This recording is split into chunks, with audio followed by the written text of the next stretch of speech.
우리나라 2인 가구의 월 평균 소득은 평균 월 가계 지출은 이라고 해요. 여러분의 생활비는 안녕하신가요? 안녕하세요, 유정씨입니다. 여러분은 한 달에 생활비 얼마나 쓰세요? 요즘 물가가 정말 너무 많이 올라서 생활비를 잘 꾸려 오시던 베테랑 주부분들도 생활비를 다시 산정해야 하나? 라는 고민을 좀 하시고 계실 것 같아요. 베테랑 주부분들도 고민을 하실 만큼 물가가 치솟는데 이제 막 결혼하는 신혼부부는 부부 수입을 어떻게 관리해야 할지, 어디까지를 용돈으로 봐야 할지, 생활비는 얼마나 잡아야 할지 정말 감이 안 올 수도 있거든요. 오늘은 이 부부의 지출을 어떤 지출 덩어리로 뭉텅뭉텅 나눠낼지에 대해서 간략하게 얘기를 해보고요. 생활비를 누가 관리하면 좋을지, 다른 사람들은 생활비로 얼마나 쓰는지, 그리고 부부 용돈은 어디까지 포함해야 하는지까지 오늘 한번 다뤄보도록 할게요. 우리나라 2인 가구의 월 평균 소득은 554만 6천 원, 평균 월 가계 지출은 384만 3천 원이라고 해요. 저렇게나 많이 쓴다고? 하시는 분도 계시고, 헐, 그거밖에 안 쓴다고? 라고 하시는 분이 계실 수도 있어요. 이 수치는 우리나라 통계청에서 매년 조사하고 있는 가계 동향 조사의 결과를 가져와 봤어요. 이 금액은 집 관리비, 식비부터 주택담보대출 이자 비용, 그리고 우리가 여행 다니는 금액까지 모든 비용을 포함한 월 평균 금액이라고 합니다. 그런데 이 가계 지출에는 대출 상환 원금이 포함되어 있지 않기 때문에 저처럼 열심히 대출을 갚아 나가는 소시민에게는 내가 맞게 쓰고 있는 건가? 되게 판단하기가 좀 모호하더라고요. 세부 항목으로 쪼개져서 자료가 나와 있긴 하지만 우리가 모든 항목에서 평균으로 사는 건 아니잖아요. 어떤 집은 주말 부부를 하고 있어서 부득이하게 이중으로 주거비가 나갈 수도 있고, 어떤 집은 저녁까지 회사에서 먹고 와서 생활비에서 식비가 차지하는 비중이 굉장히 낮을 수도 있어요. 그러면 일단 이 표는 잠시 옆으로 제껴두고 이 표에 얽매이지 않고 우리 집 생활비를 한번 산정해 보도록 할게요.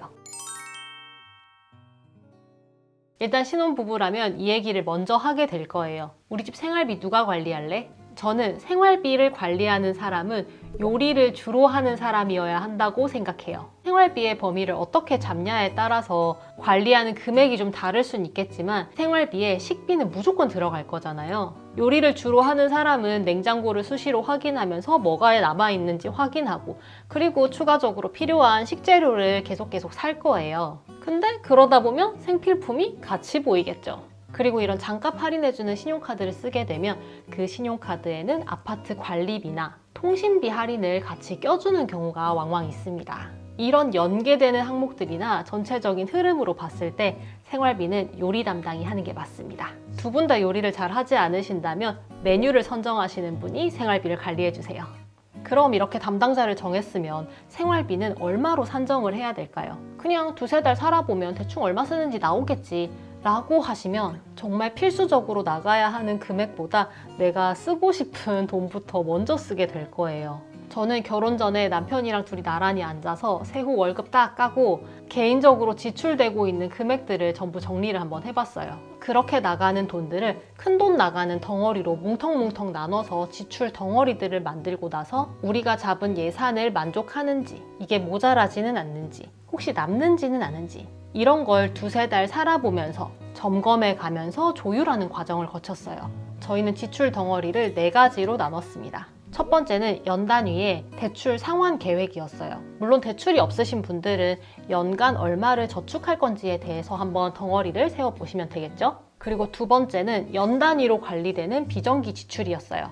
이 비정기 지출은 저희 기준으로는 크게 3가지였어요. 저희는 자동차가 2대라서 자동차 관련해서 나가는 비용들이 세금, 보험료, 그리고 수리비 이런 것들을 좀 미리 챙겨놔야 했고, 그리고 집에 재산세가 나가는 부분을 어느 정도 예산을 잡아뒀었어요.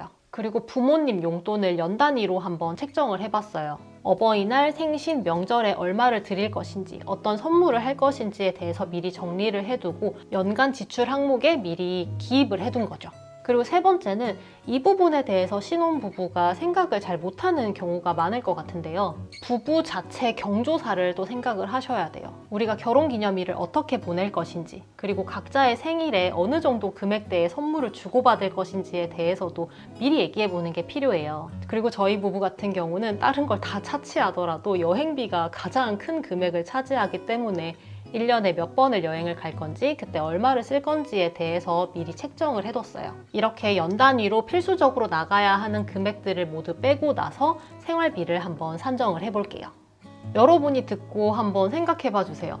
저는 생활비로 월 130만 원을 씁니다. 거기에 포함되는 건 주거관리비, 식비, 생활용품 구입비, 보험료, 통신비예요. 어떤 생각이 드시나요? 많아 보이나요? 적어 보이나요? 저는 처음에 이 130만 원이라는 금액을 책정할 때 이런 식으로 한번 나눠봤어요. 관리비 같은 경우는 제가 잘 모르니까 호갱노노에 들어가서 제가 살 아파트의 관리비, 평균 관리비를 미리 확인을 해봤어요. 그리고 그 평균 금액에 조금의 금액을 더 보탰어요. 저희는 차가 2대라서 주차비도 조금은 더 내야 될 거고, 그리고 관리비에 포함되지 않는 항목이 분명히 있을 거기 때문에 예비비로 조금을 더 보탰습니다. 그래서 관리비를 25만 원으로 잡았어요. 그 다음은 통신비. 저희는 14만 원 정도가 나오더라고요. 어떻게 보면 사실 거의 고정비 같은 느낌이죠. 그 다음은 보험료. 이건 예전에 어디서 들었어요. 보험료는 월급의 3%를 넘으면 안 된다. 그게 어디서 출발된 말인지는 잘 모르겠고, 내가 그때 내고 있던 보험료랑 한번 비교해보니까 얼추 만족스러운 것 같아가지고 그 금액을 보험료로 잡아뒀었어요.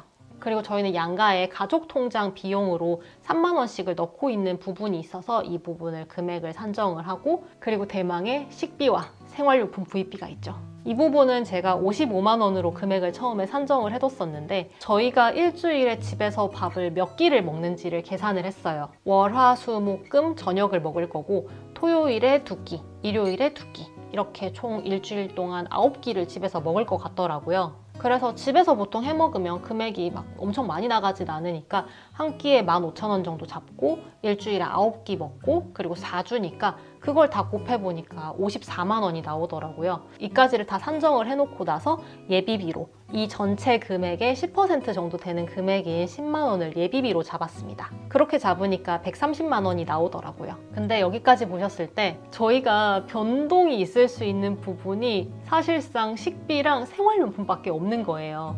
정말 물가가 오르는 걸 온몸으로 느끼고 있습니다. 이 세상에 안 오르는 건 내 월급밖에 없다더니. 생활비까지 다 빼고 나서 남은 금액으로 이제 저희의 용돈을 산정을 해야 돼요. 부부의 용돈에 어디까지를 포함해야 할 것인가에 대한 기준은 각자의 선호가 반영되는 항목은 용돈으로 한다가 제 기준이었어요. 예를 들어서 저는 친구들 만나는 걸 너무 좋아해요. 그에 비해서 옷이나 화장품은 그렇게 자주 사는 편은 아니에요. 그에 반해서 저희 남편은 친구를 자주 만나지는 않는데 옷이나 화장품을 저보다 조금 자주 사더라고요. 사실 이 금액이 전부 합치면 금액은 비슷할 수 있어요. 근데 카테고리를 쪼개가지고 관리를 하기 시작하면 서로의 씀씀이가 눈에 거슬리기 시작합니다. 너 또 친구 만나러 나가? 돈 있어? 너는 옷 맨날 사더라? 무슨 택배가 맨날 와? 이런 식으로 눈에 다 거슬리는 거예요. 그렇기 때문에 서로의 선호에 차이가 있는 부분은 전부 부부 용돈으로 나눠버리고 상대방의 용돈 사용처에 대해서는 관심을 갖지 않는 게 좋습니다. 그래서 저희는 점심값, 친구 만나는 비용, 개인 운동, 의료비, 화장품, 잔잔한 의료비 같은 경우는 전부 용돈으로 묶어버렸어요. 그리고 신경을 쓰지 않고 있습니다.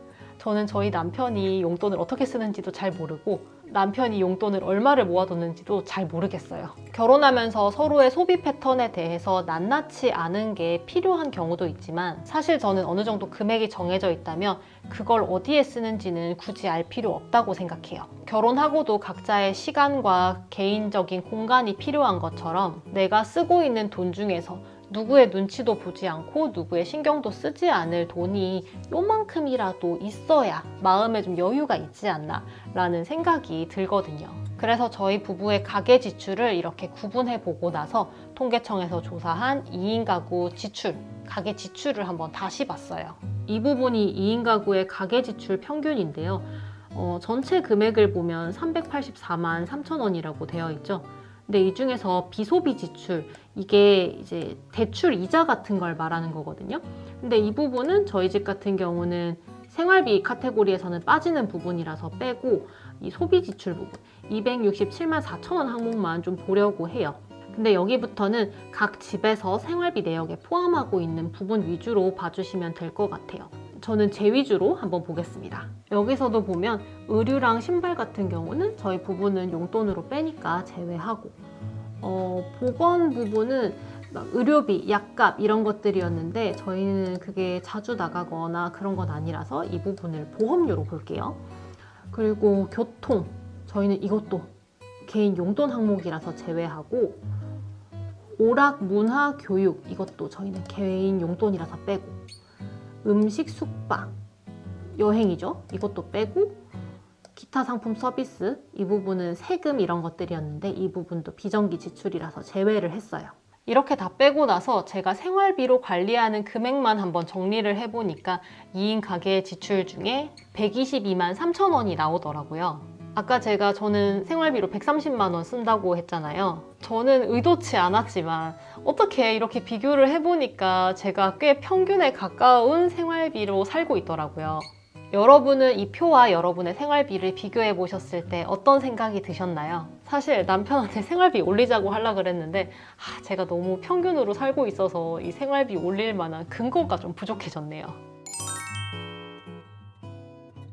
오늘은 천정부지로 치솟는 물가를 마주한 신혼부부들이 생활비를 어떻게 산정하면 되는가, 생활비는 누가 관리하면 되는가, 그리고 부부 용돈에는 어디까지를 포함하면 되는가에 대해서 한번 이야기를 해봤어요. 사실 저도 이번 컨텐츠를 준비하면서 이 통계청 자료를 보게 됐는데 이런 통계청 자료가 있다는 걸 이번에 처음 알았어요. 심지어 이 조사 가구 수가 7,200가구가 되는 걸 보고 진짜 깜짝 놀랐는데 왠지 제 생활비를 좀 감시당하는 느낌이랄까? 그래도 이런 조사 결과에 내가 쓰고 있는 생활비를 한번 비교해 볼 수 있어서 되게 재밌는 시간이었던 것 같아요. 오늘의 컨텐츠가 신혼부부들이 생활비를 산정하는데 그리고 용돈의 범위를 결정하는 데 도움을 드릴 수 있었으면 좋겠고요.